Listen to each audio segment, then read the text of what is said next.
भारत में हुआ तुर्की का काम तमाम। भारत के बड़े इंडस्ट्रियलिस्ट और अमीर इंसान मुकेश अंबानी ने लगा दी तुर्की की वॉट। भारत से बंद रहा बोरिया बिस्तर। जी हाँ दोस्तों, तुर्की का भारत से बोरिया बिस्तर बंधने लगा है। पाकिस्तान के साथ खड़ा होने पर उसे भारी कीमत अब चुकानी पड़ रही है। भारत और पाकिस्तान के बीच सैन्य तनाव के बीच देश में तुर्की के सामान का भारी विरोध हुआ। भारतीयों ने पूरी ताकत के साथ तुर्की को बाहर का रास्ता दिखाने की मुहिम चला रखी है। इस विरोध में मुकेश अंबानी जैसे दिग्गजों का भी साथ मिलना शुरू हो गया है। रिलायंस के अंडर आने वाली एजियो ने तुर्की के फैशन ब्रांडों को बेचना बंद कर दिया है। मिंत्रा ने भी ऐसा ही किया। इन दिनों एक ऑनलाइन प्लेटफॉर्म ने तुर्की के उत्पादों को हटा दिया है।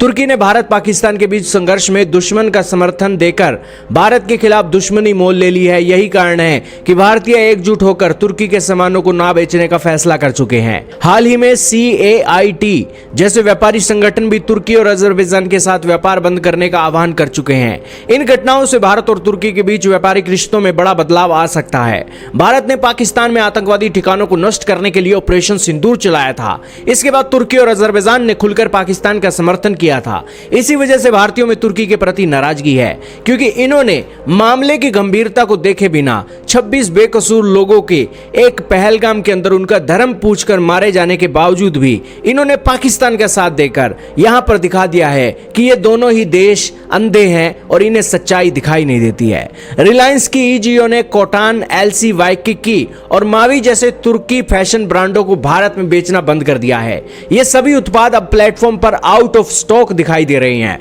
रिलायंस अपनी उत्पाद सूची की समीक्षा कर रहा है। कंपनी सुनिश्चित करना चाहती है कि यह देश के मूल्यों और भावनाओं के अनुरूप हो। यही नहीं, रिलायंस ने तुर्की में अपना ऑफिस भी बंद कर दिया है। कंपनी ने यह भी बताया कि तुर्की की टेक्सटाइल कंपनी क्वांक टेक्सटाइल के साथ उसकी पुरानी साझेदारी अब खत्म हो चुकी है। Confederation of all India traders ने भी तुर्की के सामानों का बहिष्कार करने का आह्वान किया था। CAIT में 125 से अधिक व्यापारी नेता शामिल हैं। उन्होंने एक प्रस्ताव पारित किया है जिसमें सभी भारतीय व्यवसायियों से तुर्की और अजरबैजान के साथ व्यापार बंद करने के लिए कहा गया है। इस समूह ने दोनों देशों के साथ आयात, निर्यात और पर्यटन पर भी प्रतिबंध लगाने की मांग की है।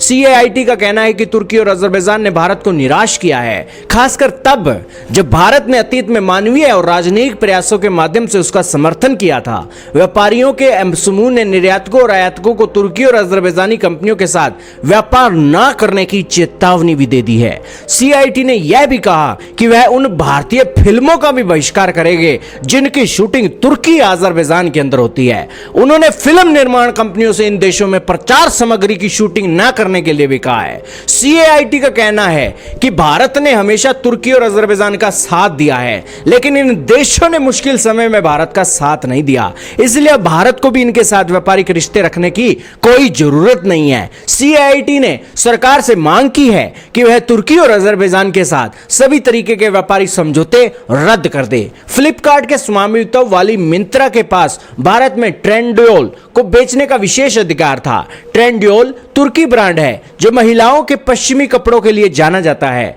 इस कंपनी में चीन की अलीबाबा कंपनी का भी निवेश है। जैसे ही भारत और पाकिस्तान के बीच तनाव बढ़ा, मिंत्रा ने तुर्की के उत्पादों को अपनी साइट से ही हटाना शुरू कर दिया। भारत में छोटी किराना दुकानदारों से लेकर बड़ी ई-कॉमर्स कंपनियों तक सभी तुर्की से आने वाले सामान का विरोध कर रहे हैं। सरकार ने आधिकारिक तौर पर व्यापार पर रोक नहीं लगाई है, लेकिन इस बहिष्कार से तुर्की के व्यापार पर असर पड़ सकता है। भारत हर साल तुर्की से लगभग $2.7 बिलियन का सामान खरीदता है। इसमें ज्यादातर खनिज, ईंधन, कीमती धातुएं शामिल हैं। AICPDF का अनुमान है कि खुदरा बिक्री पर रोक से 20 अरब रुपए के खाद्य उत्पादों की बिक्री प्रभावित हो सकती है। राइटर के अनुसार पिछले साल तुर्की से कपड़ों का आयात $8.1 करोड़ का था। All India consumer products distributor federation ने तुर्की में बने सामान का अनिश्चित और पूरी तरीके से बहिष्कार करने का ऐलान कर दिया है।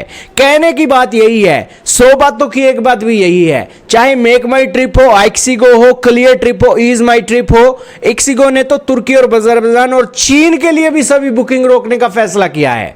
यही कारण है कि दोस्तों तुर्की के इस फैसले से भारत पूरी तरीके से यूनाइटेड हो चुका है और यही कारण है कि तुर्की के बॉयकॉट की हवाएं बहुत तेजी से चलने लगी हैं। खैर दोस्तों, ऑपरेशन सिंदूर के तौर पर ही इसे भी एक पार्ट माना जा रहा होगा और यही कारण है कि ऑपरेशन सिंदूर हमारी सेना तक सीमित नहीं है। यह ऑपरेशन सिंदूर भारत के 140 करोड़ लोगों के हृदय में बस चुका है और सभी तुर्की, अजरबैजान, पाकिस्तान, चाइना का बॉयकॉट करने में लगे हैं। अगर आपको भी यह न्यूज नहीं पता थी तो अब आपको पता लग गई, इसलिए आप भी ऑपरेशन सिंदूर के इस मुहिम के अंदर जरूर शामिल हों।